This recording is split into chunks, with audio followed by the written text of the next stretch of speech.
tifu by showing my dad the possibilities of the internet, by Usural So Zarathustra. So, I did not foo today, but I realized I fucked up today. My dad loves reading books. His love for books is on the same level as his boomerism when it comes to computers and everything to do with them. I always remember him reading one of his paperbacks. He goes trough several books a month. After he stopped working, the full reading potential became unleashed. Then, the old man got himself a tablet, because laptops are too heavy, and realized, he could read on that too. And he doesn't even have to drive to the bookstore or wait for his new fix to be delivered. What a great time we live in. It didn't take him long to notice that digital copies are not really any cheaper than physical ones. That did not sit well with him. Also, downloading the PDF proved to be difficult for him. That is where my fuck up started. I mentioned that there are places on the internet where I get my books from that don't cost much money. Actually, they are free. And since my country is dragging its feet, it's not even illegal. I should have known by the happy face of my dad what was going to happen. Can you download this book for me? He asked. I found it and sent it. Remember when I said he is going through a lot of books? It is about one every second day. How do I know? Because now I get bugged every other day, like clockwork, to go find and download yet another story for my lovely dad. Dr. Shared my internet knowledge with my dad and became an involuntary librarian. TIFU by telling my GF about war, by user Superman 2663. 38M, have recently started dating, 31F. I've been single for nearly 6 years prior to this. I had a very difficult relationship previously. I felt used for my stability and the constancy that I provided. I'm not the kind of person that thinks that all women are awful or that the dating world is entirely and perpetually flawed for men in my age range. But, typically, I have poor judgment when it comes to other people's intentions, and that has certainly led to a string of situations where I was valued almost exclusively for what I provided and not for who I was. To some degree, I think that's all right. But I needed a break, so I left the dating scene for a longer period of time. I'm a veteran. I served following 9/11s, and while most people in my life know that I am a combat veteran, their knowledge starts and stops there. I live in a large city and there seems to be a general lack of empathy or respect for military service. I am pretty okay with that, in that I generally don't want to relieve that part of my life. That doesn't mean I didn't enjoy or that I am not proud of my time in the uniform. I am. But I am very alright with moving forward in my life and not having it be central to my current experiences. The problem is that I have PTSD. Not as bad as most. I think that I made out very lucky compared to some, and the bulk of my symptoms are not constant. I tend to get a little tense sometimes at night and can struggle with vivid dreams. This is not an every night thing. It comes in fits and starts lasting usually a week, maybe 2 if it is a bad go, and then fading back. Very rarely I have extremely intense dreams that wake me suddenly. I can be disoriented during this time or very emotionally activated. After I separated from the military, I became a military contractor and changed my career to a technical field. I got myself educated/trained in a technical specialty and built work experience working as a civilian contractor overseas, where I built myself a substantial nest egg. I was mentored by good men on investments and income generation and have done very well for myself. I hold a full-time position back in the States now with a generous salary and benefits. I've taken care of myself physically, and despite having several injuries I've stayed very active. So, in regards to PTSD, I have it much better than some, and I'm very grateful that is the case. I'm sorry this is so long. This girl and I met several years ago, but I was not dating and she was seeing someone. We clicked right away but never spoke of it, or crossed any lines, and did not maintain communication. To the point where when I thought of her, I did not reach out. I wondered if I'd imagined the entire thing or if she'd felt it as well. Well, a few months ago, she reached out and we met up and the sparks were there. The boyfriend she was seeing is long gone and we've started to date. This is the first time I've opened myself to a romantic relationship in a very long time. Things have progressed and she has begun spending the night. This is where my first anxiety has come into place. I didn't want to suddenly have a bad episode at night with her there. I didn't want to speak about or even acknowledge my PTSD. I'm embarrassed not only of having it but also of speaking about it, because so many men endured and endure so much worse. I have so little to complain about. But with her spending the night, I had to at least tell her that sometimes I can wake up suddenly and seem very frightened, or alert. I don't, or haven't, done anything like dive onto the floor or reach to arm myself. But I do suddenly bolt upright sometimes. I have called out before. And other times I get the shakes for a few minutes and feel very confused about where I am. So, I told her. And she was an angel about it. But she also asked me to talk about what it was like with her and some of the things that I remember and struggle with. In the past, I've never gone there with someone. I think sometimes the truth is not what people, particularly women, in my experience, really want to hear. But, in the past, I've been often criticized by past partners of being emotionally unavailable and closed off. They've been critical of my inability to be open with them and have expressed feeling like there were parts of me that were a stranger to them and that it was part of what drove our relationship into negative places. Without excusing any of my ex-girlfriend's decisions or behaviors, she wasn't wrong in this criticism. But still, I couldn't bring myself to really open up to my new GF. She pressed gently but left it alone. She was very sweet through this. Very encouraging. She told me that there was nothing that I could say that would change where we were going together and that she appreciates anyone who served our country. She's a generally empathetic human being and I felt relieved that she didn't really press me to elaborate in that moment. I felt more secure and safe. She told me she loved me. She clings to my arm when we walk together and she compliments me on my body, my clothes. She tells me that I'm handsome and that she feels lucky. She posted me on her social media and introduced me to friends, co-workers, her parents. 3 days ago, though, I did have a fairly rough wake up one night. It was not my worst. No yelling. But I bolted upright in bed suddenly and startled her awake and, apparently, sat very silent and tense for a few seconds while she tried to ask me if I was all right. I don't remember her asking me repeatedly. I only remember hearing her and telling her that I was fine and thinking it was the first time she'd asked. I settled fairly quickly after.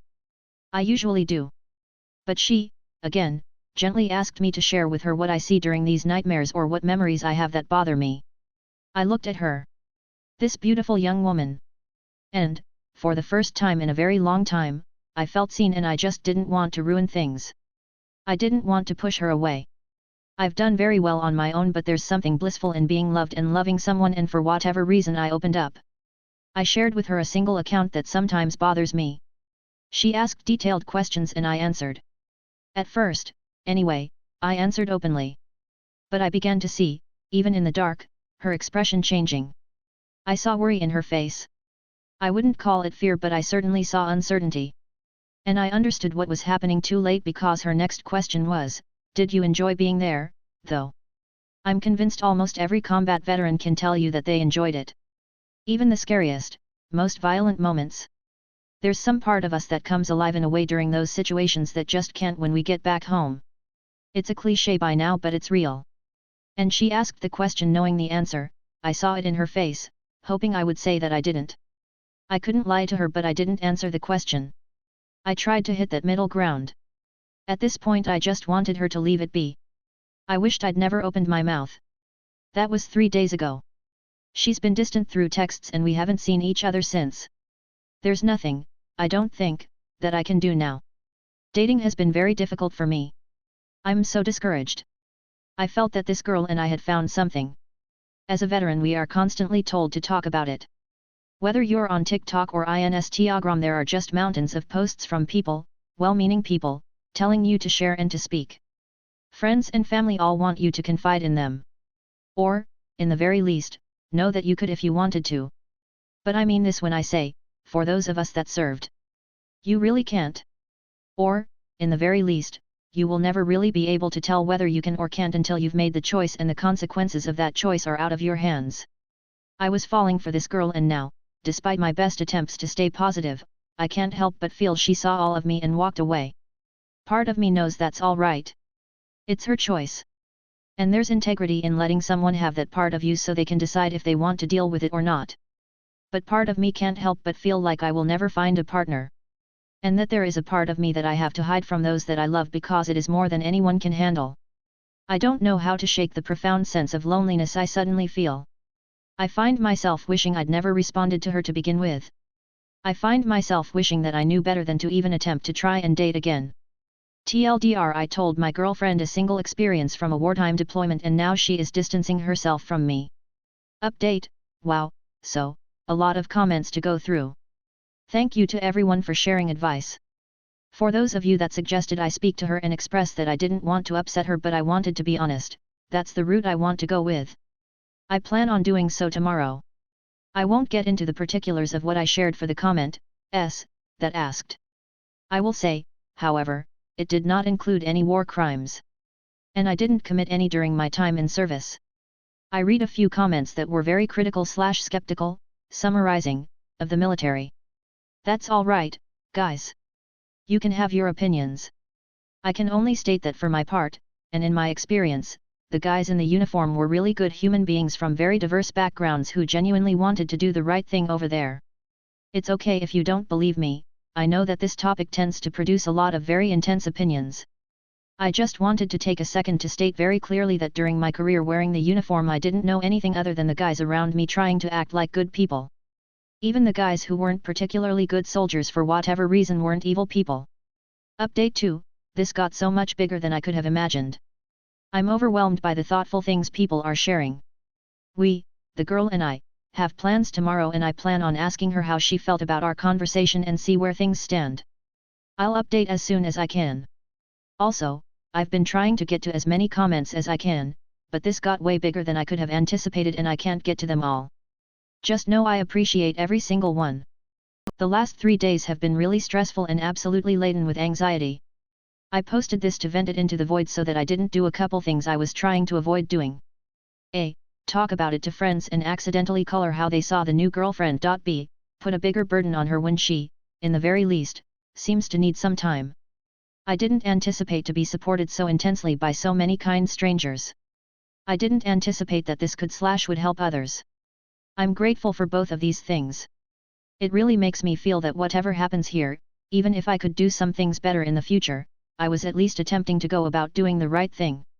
Update 3. A few comments that I've read through have asked about resources to read more about the warfighter's frame of mind and experiences without having to directly ask a veteran. I'm considering an AMA. On one hand, I think it might be helpful to answer these questions from the impersonal void of the internet as a means of expression.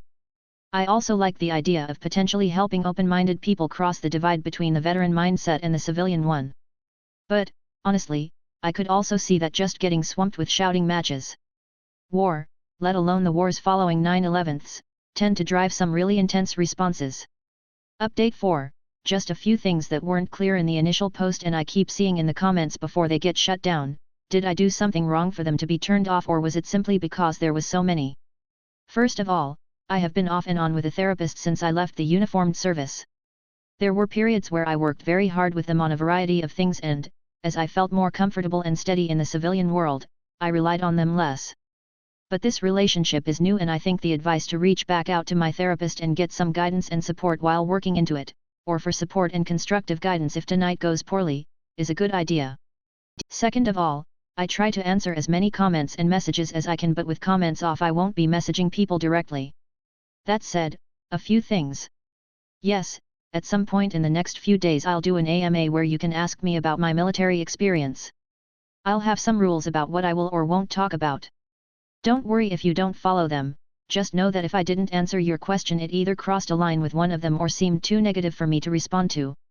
Third, what I shared with her was not any of my direct combat action. It was what I saw when my unit rolled up onto the aftermath of an IED detonation inside a civilian area. I was not graphic. No shots were fired by anyone that day. We just tried to support and secure the civilian area to the best of our ability while our CM worked to try and assist with wounded. She has never asked me about any of my direct combat actions or pressed to know what kinds of action we took while downrange. She was respectful. Curious, but with legitimate empathy. I understand and appreciate the protective skepticism with which some folks replied but she, in no way, seemed entitled to anything I wasn't willing to share. Her approach with me felt like she genuinely just wanted to carry some of the weight and be a partner to me. Finally, and most important, I'm extremely nervous. I'm leaving here shortly to go meet up with her and we've a couple things planned. But the distance over text is very, very noticeable. Shorter answers. Less affection. Less enthusiasm. I'm trying to stay positive here but I've got this sinking feeling that I'm going to get a bit of bad news. The goal is to handle it with grace if I do. I really like this girl. I fell for her. I hadn't been looking for anything but stumbled on it, and I was letting myself get comfortable with the process of falling. I started to see our future. I don't know. I'll let everyone know how it goes. Thank you for all the encouragements, suggestions, and stories you've all shared. It's meant a lot to have so many strangers take such an investment in all this. I had no idea it'd get so big, and I'm beyond grateful. Wish me luck. Update 5, the final update. I want to mention that the moderators were really great in getting back to me. It turns out that the people being abusive were too numerous, so the moderators turned off the comments. I want to take a second to appreciate that an overwhelming majority of the people commenting were constructive and encouraging. Just a few bad apples.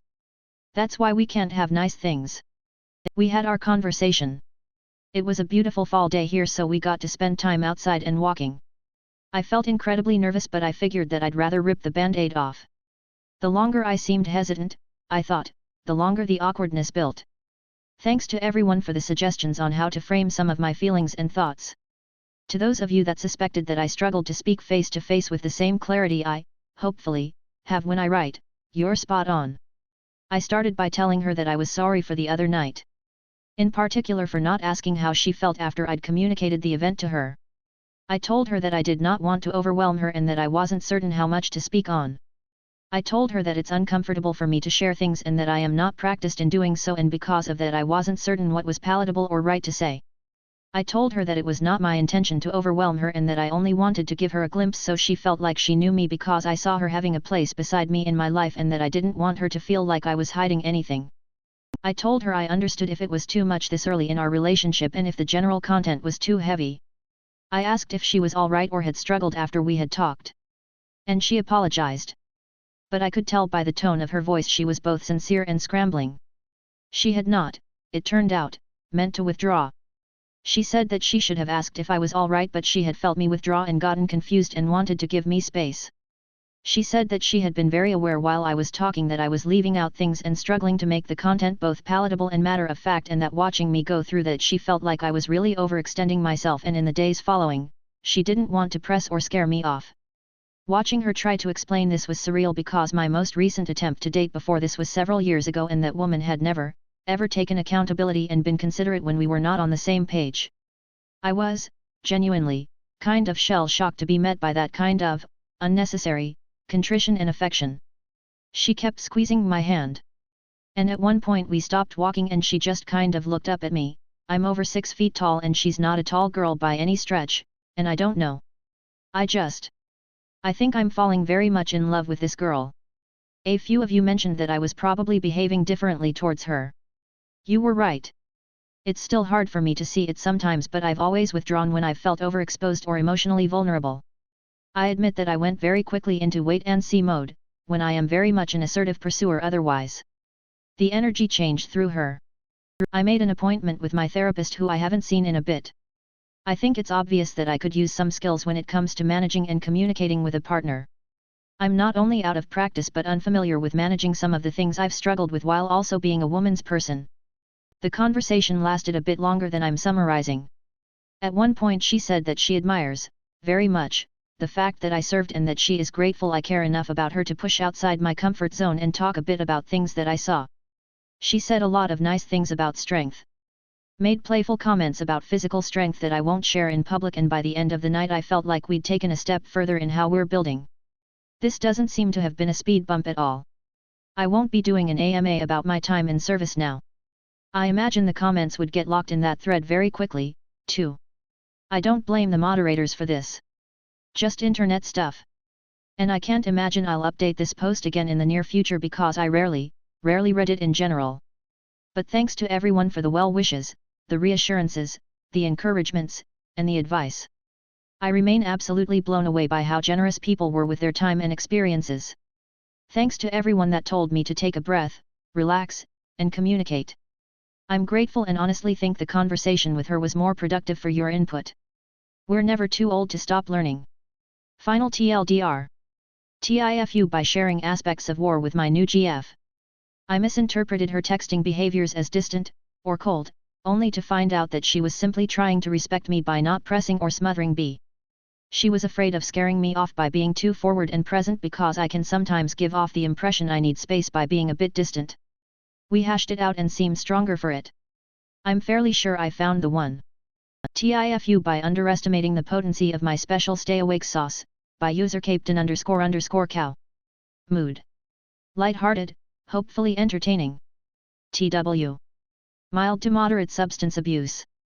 Gather round, friends, and let me tell you a story of ill-advised mixology, daring bluffs, and a host of glamorous and not-so-glamorous exploits. I'd like to apologize in advance for Amy typos, my hands are rather shaky at the moment, for reasons that will soon become apparent. The time was 7 p.m. today. I was sitting in a lecture hall, struggling to stay awake. I still had 2 hours of class to get through, and the teacher's droning, soporific voice was doing a grave disservice to what should have been a fascinating topic. I wasn't concerned, though. I had a secret weapon. I reached into my bag, and retrieved the vial of Captain Cow's particularly potent pick-me-up potion I had prepared this morning. I uncorked the bottle and took a small sip of the cloudy red liquid inside. It burned my throat, and the acrid, bitter taste clung to my lips. It took half a bottle of water to purge the evil flavors from my mouth. But then, this stuff wasn't supposed to taste good, it was supposed to get results. I sat and waited eagerly for it to take effect. Half an hour later, the temptation to drift off to sleep was still there, clouding my mind and weighing down my eyelids. I decided I needed a little more juice. This time I took a hearty mouthful, forcing it down my throat despite my body's protests. That, dear reader, was a mistake. At this point, we should rewind a few years for some much-needed context.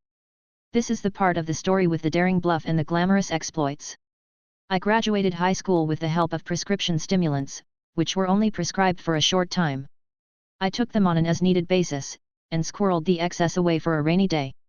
Fast forward a few years, to the rainiest rainy day in recent history, the pandemic. The collective mental health of the world took a nosedive, and I was right there with everyone else, plummeting toward rock bottom. I remembered how well prescription stimulants had worked for me in the past, but I didn't want to exhaust my dwindling stash or pay exorbitant prices for street Adderall, so I started looking into alternatives. Dear reader, did you know you can just go on the internet and buy a canister of pure, laboratory-grade caffeine?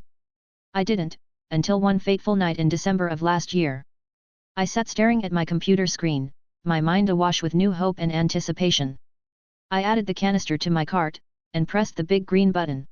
But as it turns out, ordering stimulants, even legal ones, from an industrial biochemical supply company isn't as simple as just push the big green button.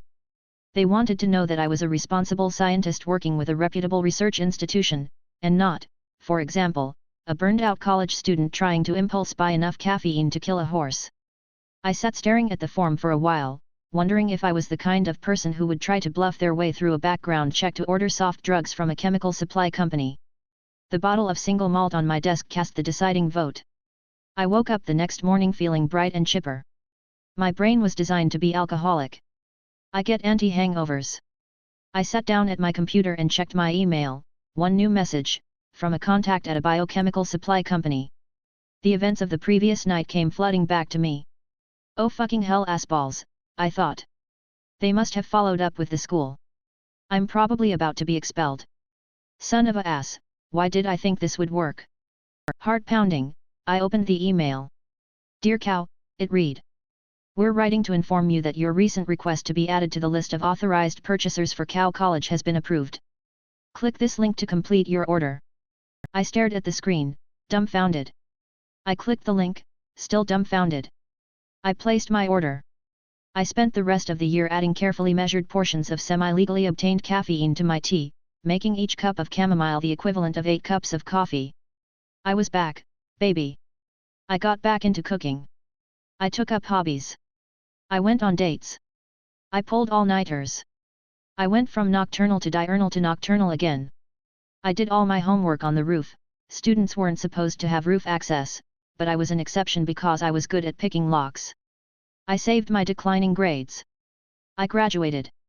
I decided to take more classes.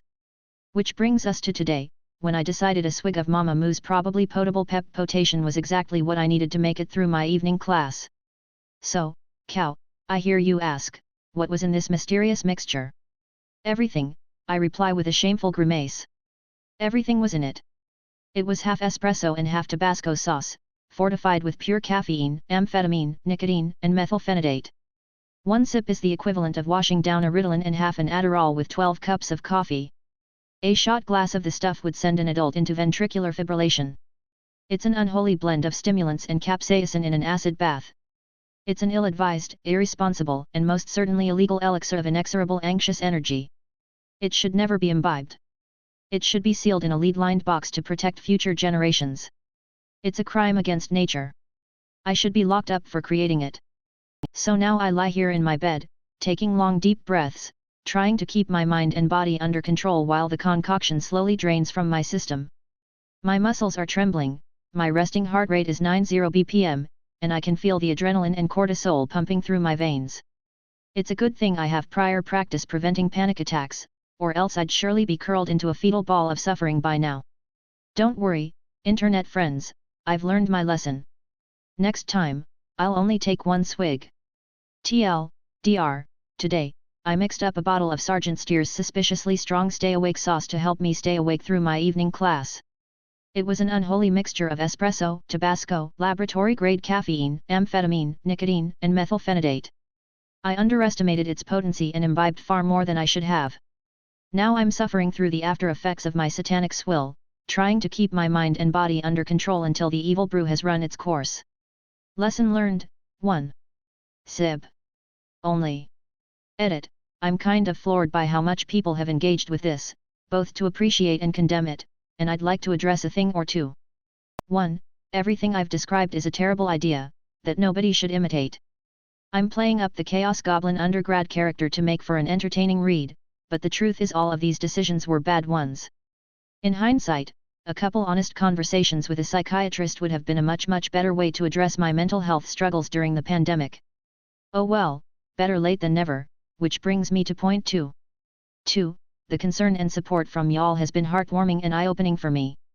I've written a lot of comments in the past few hours telling people not to follow my example, and I'm realizing I really needed someone to tell me that too. I'm going to email my psychiatrist tomorrow and set up an appointment. It's long overdue. If you or someone you know is struggling with depression/ADHD/feeling unable to function, know that you're not alone, and there are a lot of great people you can turn to for support. Blackheart. 3. OMG, you guys really like my writing that much? Aw shucks. You know. I recently wrote a short story as a comment in another sub, and I was sad that nobody saw it. I think it's much more well written than this post, so like. I dunno, if anyone is looking for something short and silly to read, you know, hand pointing right, hand pointing left. TIFU by Washing Hub's iPad in a Washer, by user Intelligent Door 1407. Pretty much the title says it. I am so sad right now I don't even know what to do. I got home from an extremely hard day at work. I dumped my dirty dusty clothes into my laundry basket and dumped it into the washer. I didn't look inside and didn't hear anything crazy because I was just out of it at this point. And when my husband went to get the clothes to put into the dryer, he found his iPad Pro bent and broken.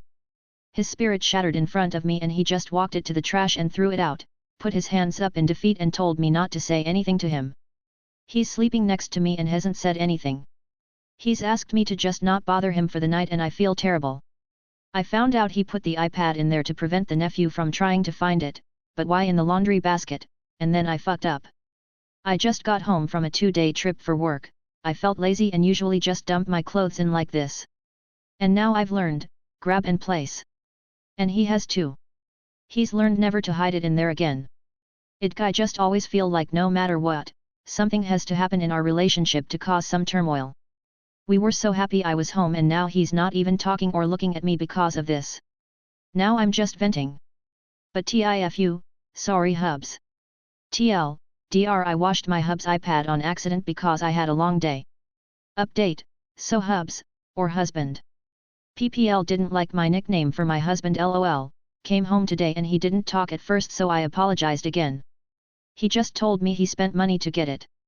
Using his credit card. I told him that I got so much advice from you all and made a claim with my renter's insurance to see what could happen and I plan to visit the Apple store to see what I can do.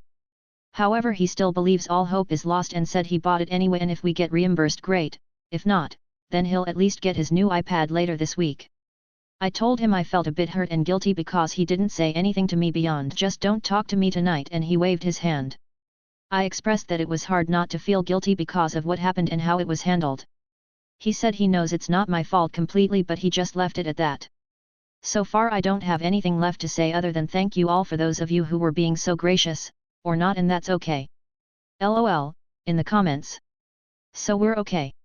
Just gotta take it one day at a time. He's been dealing with it well, after I read some of your comments, and I'm trying to learn to be more empathetic. It helps to read your advice and I really appreciate you all. I'm still waiting for the insurance company to get back to me, and we'll see what happens if I do a sad face at Apple or Best Buy later. LOL. TIFU, Camping Mishap, by user _P_K_. TIFU, Camping Mishap. Okay, so let's set the scene. My GF and I thought we'd go camping as a fun date and went to a somewhat local woods. Not the first time we've been, so we had a general idea of what we were doing and had an awesome time, gas stove and snacks galore with a few beers and the great outdoors. We were using a poncho, which is basically just a waterproof sheet that goes over the top with no sides, not a fully enclosed tent. Anyway, the fun part, before we're about to settle in for a glorious night of blanket tug of war in the trees, the overwhelming urge to go and relieve myself needs addressing. Baby wipes in hand, I venture into the darkness and find a good spot to release a considerably runny poo. Unpleasant but necessary. Clean myself up and head back to get my head down without any problems. The next morning we wake up, not in any particular rush. We're sitting under the poncho and hear a lady shout something about her dog which is running towards us, which could have been bad. No lead, which is fine because she probably wasn't expecting to find people camping on her dog walk, so immediately I'm like, oh okay, maybe it's not the most friendly, but he seemed nice enough at first. She shouts again and I hear her this time warning us of her dirty dog. What I was not expecting when the curious fluffer arrived to say hello and investigate our little area was the dog's face was smothered in poo. He's poking his head in and around very well, but luckily only got a little on the blanket. She promptly apologizes, saying he rolled in something nasty, puts its lead on, and away they go with more apologies. My GF then gets a baby wipe and wipes the blanket down while I feel panic set in as realization comes across my mind that she's wiping up my poop from the night before that the dog has obviously found and thought was rather interesting. I went for a quick wee to basically confirm my worst nightmare, and surely enough I was not wrong. I then proceed to explain to my GF what knowledge I had just acquired, and thankfully instead of vomit and disgust she laughs for a good 10 minutes at how ridiculous that just was, and the fact that that poor woman was saying sorry to us after I basically shat on her dog. The shame. Dr. went camping, pooped in the woods, dog finds said poop and returns to sender in the form of play, which GF then cleans up not knowing it was mine. Update. Everyone who suggested a shovel/spade/trowel, I completely agree with you, however we hadn't packed one. Definitely a must for if we ever brave a third attempt. And for all the shade thrown my way, I also agree. I'm not trying to hide from that at all, that's why I posted it here in the first place. She's definitely a keeper, and for those asking why I told her, I just couldn't keep that knowledge to myself.